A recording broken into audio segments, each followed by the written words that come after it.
Hello, Naomi Kent. Thank you for joining the Yeah But podcast. Hi, Mark. Thank you for having me. Let's jump right in. So, Naomi, tell me three things people need to know about you. Something that I'm very passionate about that may not be as obvious online is I've done a lot of long distance training sports. So I've done a lot of Ironman. I've done a lot of long distance swimming, and I love doing this type of exercise because I think it creates a lot of discipline, and there's a lot of training. The actual race itself is probably the shortest thing that you're going to do. So you spend 9 months training for 12 hours of work, but the discipline there is really important to me, and I enjoy that.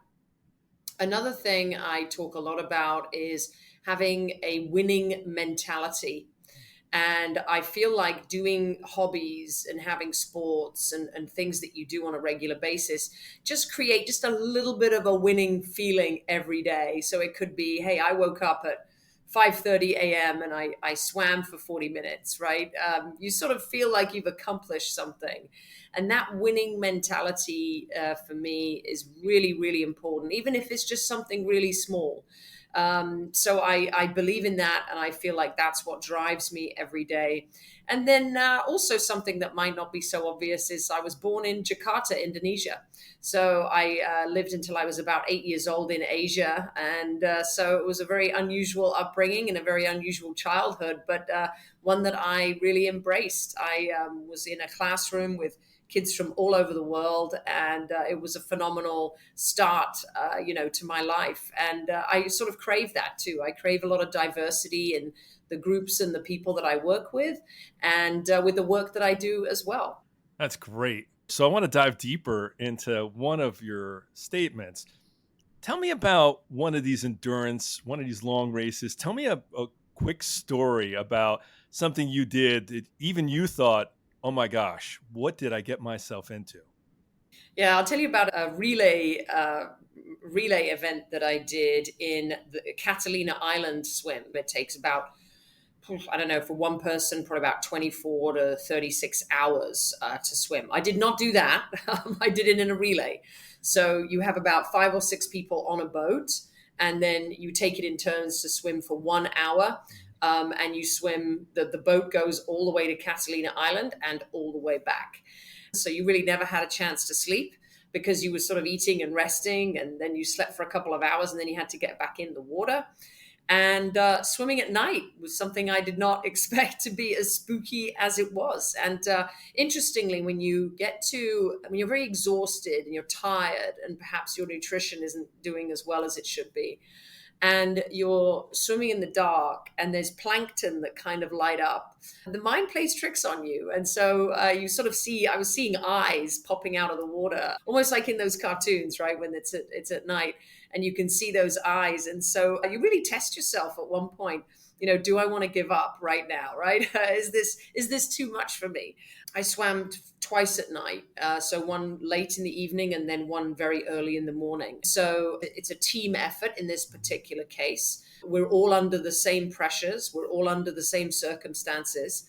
I think also when you're racing alone, it's easier for you to sort of duck out, right? And sort of cheat on yourself and say, well, I'm just going to slow down here and maybe walk the rest of the marathon, right? But when you have people around you who rely on you, right, to do your part, because the faster you swim, the quicker we get to the other end. So I think that was definitely a driver. And I think if you can apply that into your career, it's all about being a team player. And sports to me are absolutely essential. I encourage people, I don't have any children myself, but I encourage my friends to get their kids into sports, because this team environment and working in a team really drives you and really holds you accountable and pushes you to an extent, right? And so, same thing in the workplace. I feel like when you have, whether you're in a team that works exclusively alone or you work with other groups, I think this kind of mentality comes into play as well. Great insight. And I love how you not just say it, but you live it out, because it's easy to say, hey, you should do this. Have you ever done it? No, no, but you should. So, Naomi Kent's 20-year career is defined by her ability to build successful brands. She's worked as a C-suite partner and strategic advisor. She's helped promote boards and help them with their culture and how they work with talent. And you're a managing director at Felix Corp, and you provide executive career guidance. You chair multiple organizations and help them with that. Plus, you're involved with the British American Business Council in Chicago. So that's also something that is big here in Nashville.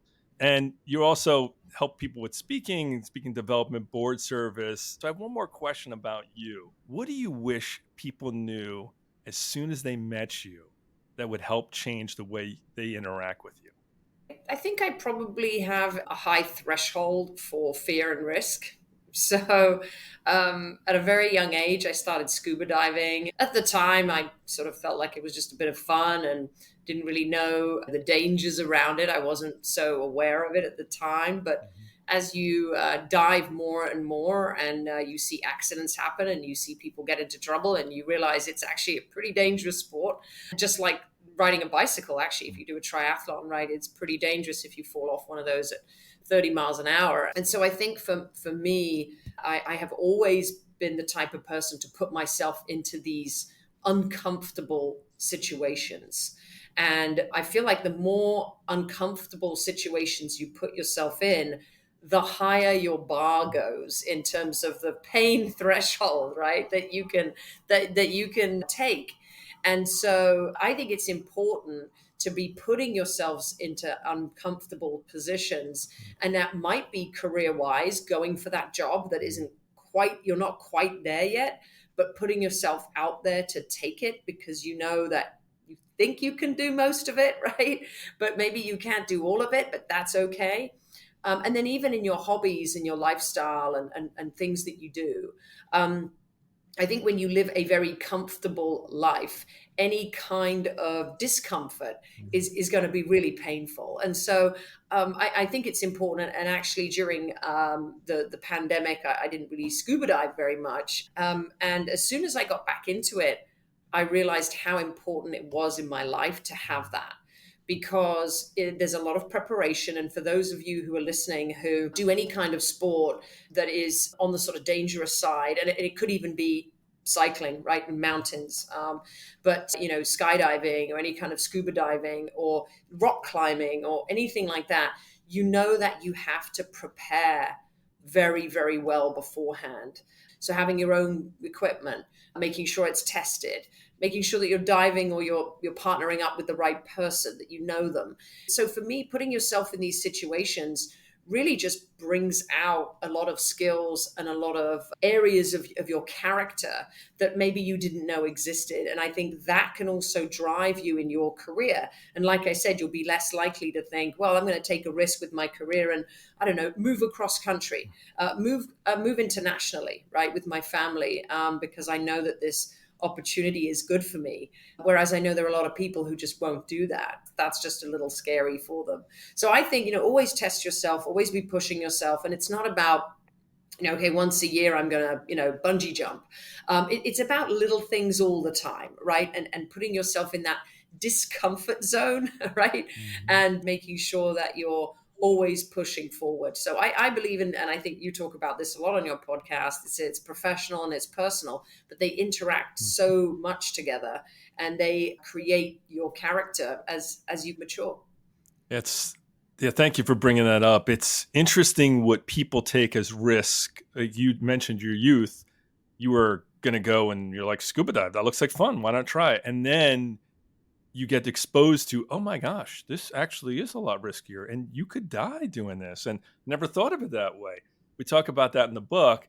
That when people say it's risky, and I'm like, well, what happens if you don't do it and you're stuck here? So it's interesting how you integrate that and you make it all part to make sure that always be working on that. Yeah, and I think risk. If you don't take a risk, you're never going to know, right? And don't get me wrong, I've taken risks on all kinds of things, different investments that didn't work out, Mhm. jobs or careers that you sort of switch and go, okay, this didn't work out, let's move. Maybe you're in a location and you say, you know what, I like where I'm living, but it's not the best. Let me see if I can find a better place for me and my family. And so there are times when you kind of have to consider these things, and you have to make the right decision. I think the more you put yourself in a position, it becomes less scary. It just does, right? So let's talk about some of the yeah buts that you brought up. So one of your yeah buts is, yeah, but I'm not sure I can do it. So what particular moment and what was this around that you said, yeah, but I'm not sure I can do it? Mm. Yeah, so you mentioned it briefly before. I work closely with individuals who are starting a board career, so they're looking for corporate boards, and many of them come to me with this phrase, which is, I'm just not ready for it. It's not for me. I don't think I can do it. And what I tend to do is just by asking a few simple questions and understanding what they have done so far in order to try and achieve the goal, and then to see that actually their strategic plan isn't quite the right plan, and then figuring out what is the correct plan, then actually it doesn't look that scary. And so when a lot of people go into things, initially they go in with perhaps a mindset or a vision of something that might be incorrect. And then once they speak and once they understand what is actually involved, they realize that it's actually not that scary at all. And I'll give one example. In 2004, I'd been doing triathlons for many years, and Ironman is the longest triathlon that exists. Yeah, and I thought, well, there's no way I could ever do that. I mean, I consider myself fairly fit and healthy, but that seems like it's for the sort of professionals, right? That's something elite athletes. And I went to a networking event in New York City. I was living in New York at the time. And it was a triathlon group, or it was something around bicycles or something. And I just ended up in a little group. And there was a woman there that said she had done 8 Ironman. And I was just blown away. This was a regular person. Okay, this was not, a famous elite athlete who was sponsored by TYR. This was someone who just had a regular job and loved doing long distance racing. And it sort of just hit me right there. And I said to her, I said, well, how is it that you've done Ironman? And she said, oh, anybody can do it. I said, oh, really? What do you mean? And she said, there's only one thing you need. And I said, what's that? She said, time. You just need time, because you need time to train, and you need time to get your nutrition in check, and you need time. Sure, you need dedication and all these other things, but actually the number one thing is time. So if you have time to do it, you can do it. And at that point, literally the next day, I signed up for Ironman, and I worked on my Ironman training. And then I did 2 back to back. So I haven't done 8. So I'm nowhere near what she was back then. I'm sure she's done more, but she just loved it. She loved it. Anyway, but my whole point is once you break something down, you realize it's actually pretty achievable. And if you research and you ask people and you ask for help, you'll actually realize something that seems really scary might actually not be. Wow, it's I love stories where a random person, seriously, just literally comes into your life and says one thing, and it changes everything. Right? Like, you knew what Ironmen were, you knew what was going on, you knew how difficult they were, you knew what your reason for wanting to do it or not do it. But one person says something to you, and next thing you know, you do it twice. So, and that's what this is about, right? This podcast is about, they Mm. might not know you, but all of a sudden they're like, hold on, she doesn't look like, and wow, she's from where? And that, the more people get to know other people, the more they can see their own story in other people and go, well, if they can do it, why couldn't I? I was like, no one said you couldn't except you. So, so you mentioned about being risk averse, but one of your yeah buts is, yeah, but it's not safe, it's risky. So what's that all about? Yeah. Hey there, it's time for a quick break. While we're diving into how to live, learn, and lead better, I wanted to let you in on something I'm really excited about. If you've ever found yourself stuck in the yeah but cycle, those moments where excuses get in your way of your potential, my new book, Yeah But, Cut Through the Noise to Live, Learn, and Lead Better, is for you. The book is packed with practical strategies, real stories, and actionable advice to help you stop making excuses and start making progress. Whether you're a leader, a learner, or just someone looking to cut through the noise, Yeah But has something for you. And here's the best part. For a limited time, you can grab a chapter for free. Just head over to my website at www.markawolf.com/book to get started. Readers have already said that the perspective and stories guided them to get unstuck and move forward. All right, let's get back to the show and dive into more ways to break through those yeah but moments. So again, when you think through some of the ways that people approach, change and transformation in their lives, frequently they see it as something that's a little bit too risky. And for a lot of people, what's actually holding them back is the fear of failing. And so they would rather do nothing. And I think we're talking here about all these achievements I've had, but I can tell you as many places and things that I've failed at, right? That happened at the same time. But I would never have achieved the things I did if I hadn't have gone out there and done it, right? I'll give you an example. So many people the night before an Ironman don't do the Ironman the next day. They freak out. They get in the water for 5 minutes and freak out, and they stop and they don't complete the race. You'll see people getting pulled out of the water by people in kayaks, or they'll just be hanging onto a kayak going, I know how to swim 2.4 miles, but I've just done 300 meters and I can't go any further, right? It's overwhelming. So it's not that you just go and you train and you do the race. There's so many points of failure, and no one wants to come back from saying to all their friends, hey, I signed up for an Ironman, and then the day after saying, oh yeah, I didn't do it.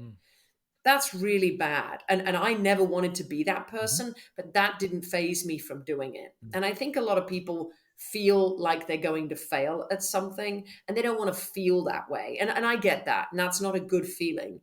But the risk involved in that means that you'll never do it, right? And if we take the example of getting onto a corporate board, some people talk themselves out of it and say, well, I just could never do it, so I'm not going to try. Because again, they're afraid of failure.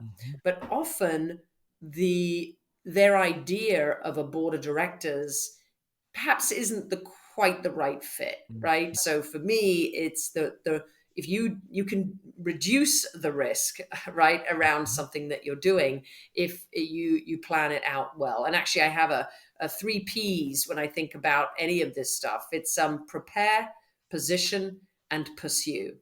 Right. So preparation is all around knowing, how do I get ahead? What is it I need to be doing? You can apply that to an Ironman. You can apply that to a job. You can apply that to anything in life. Positioning yourself in the right way. So how do I get myself to a position where I'm going to be successful? Maybe it's training. Maybe it's understanding the role of the board of directors and having a great personal pitch.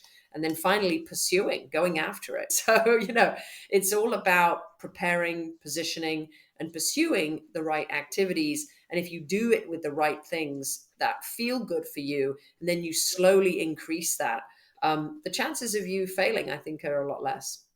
Thank you for making it memorable, right? Because people need things that are memorable. 3 Ps, right? Stories. It's interesting how most yeah buts are in people's heads, just like someone taking all that time to train for an Ironman and then not doing it. My gosh, that's, it's great stories. Great stories. It's true. It hurts. It hurts a little bit. I think though that when you are planning out anything, if you haven't done the planning and the preparation properly, then usually that's what goes wrong. So again, the person, and I know a few people who have struggled in the swim in an Ironman, right, and have had to been pulled out. And most of them, if you ask them, they'll say, yeah, I didn't feel good that morning. I didn't sleep well. I didn't, I in my head, all these things were going on. I didn't feel I had trained properly. And so there's always something behind it. I feel like that confidence has to come through. But, sometimes we do have to say we failed. And that's okay. Yet another, yeah, but when it ties right into your 3 Ps, it's what's the plan? So What advice do you Mm. give to somebody struggling that are real planners and they need everything accessed through a whole plan, but they can't get it because you can't plan everything? Yeah, so you've got to you well, you have to have a plan for something that does go wrong. I love talking about military training and all of these things, and military training is all about scenario planning, right? In business, we do it as well. On boards, it's done all the time. Strategic planning is done all the time. And it's not a case of, well, should we spend 5 million here or should we spend 5 million there? It's what is the impact, and short term, medium term, long term, and then looking at all the areas that would be impacted, and bringing in experts like a legal counsel to understand the legal requirements, a tax expert to understand the tax requirements if you're going to expand into this country or expand your product line. And so, the planning piece needs to be not just planning, but actually planning for the failure, and what is it that I'm going to do. If you're a company that's doing something for the first time, or you've got one or two competitors and they're just not doing something, try it out, see if it works. Maybe they failed at it, but maybe you can make it work, right? So there's plenty of things that you can do, and the planning part, I think, is around this sort of scenario planning, which will help you to think through. The other thing I would say, and as a scuba diver, you really do need to train a lot. Mhm, And I feel like the more years that I've been diving, the more I have seen. Right. mhm, So I've seen someone panic underwater. I've seen someone get caught up in a line. I've been caught up in a line and I've had to unwrap myself. And then I've looked around and my buddy is gone. And maybe there's 3 feet of visibility and I can't see where they are. And so what do I do? Do I sit and panic? Do I just remain calm? Because nothing really is going wrong at this point. I mean, if I lose my buddy, it's not the end of the world, right? I can get myself back to the surface alone. So, but I know that because I've done it mhm. before. So the more you put yourself, and this goes back to my original point of the more you put yourself into situations that are uncomfortable, the more you will be okay with the discomfort. A lot of businesses during when COVID first kind of started, and people were being moved about and nobody knew what was going on. Same thing with dangerous sports. You have to be ready for every eventuality, and you have to be thinking fast on your feet too, because sometimes it's a case of a second by second, especially in diving, Mhm, right? You mhm, could die in three mhm. seconds. If you have a PR crisis, right, you may need to respond pretty quickly on that. So you need to have a lot of decisions made in a very short space of time. So going back to your point, I think that that plan needs to be flexible. It needs to be able to change. But then you create a new plan based on what is happening right now. And you talk about planning, and the military is a great example because a lot of people believe I have a plan, but they don't test the plan. I mean, my Hmm. biggest example of that is when people say they have a backup of their information or the data, and I was like, "Have you ever restored it?" Right, to get it. They're like, "Well, no, I just know it's backed up to the cloud." I was like, "Well, have you ever taken it?" They're like, "No." I was like, "Okay, you don't really have a plan. You have what you hope is aspirationally a plan." And that's what you're talking about. You can't plan for COVID, but what you can do is plan for things that are unplanned, which means if we don't know what to do, how do we react? What I'm continuing to hear from you is the more you push your tolerance, the more you expose yourself to more things than you possibly could have imagined if you just expose yourself to understanding and adapting a little bit more. Yeah, that's absolutely right, and everybody's idea of what is risky is totally different. You're right. We can't always Mhm. look to others for how it'll affect our lives because we uniquely process things differently. And we just spoke about where if I took 10 people and we put them on the same exact plan, we would get different results. Why? Because of the way they think, because of their desire, because of the outcome they want, because of the stage of life they're in. It's a Absolutely. beautiful thing to be able to know that you can't just say, apply this and it'll work. It's got to be internalized, personalized for that unique individual. And And I go back to what I said earlier about having a little bit of a winning feeling every Mhm, day. mhm, You need to feel proud of yourself. And that's a great thing for your mindset, for your energy, for your confidence, the way you walk, right? The way you dress and how you approach people and speak to people. And if you don't feel like you're winning, even at the slightest thing, I do a lot of gym training and CrossFit, and we see people coming into the gym who really have never worked out, and for them, they go from lifting, I don't know, 50 pounds on a bar to 100 pounds on a bar in 6 months. That's a huge mhm. thing for them, right? Now, for most people, that might be easy. That would be their lowest weight. But for that person, that was a win. And so, really celebrating your wins on a daily basis, whether it's like you said, hey, I didn't drink the can of soda for breakfast. Mhm. I chose to actually eat or drink something else. Give yourself a pat on the back. That should be about winning, not about just sort of feeling down about it because you missed out on something.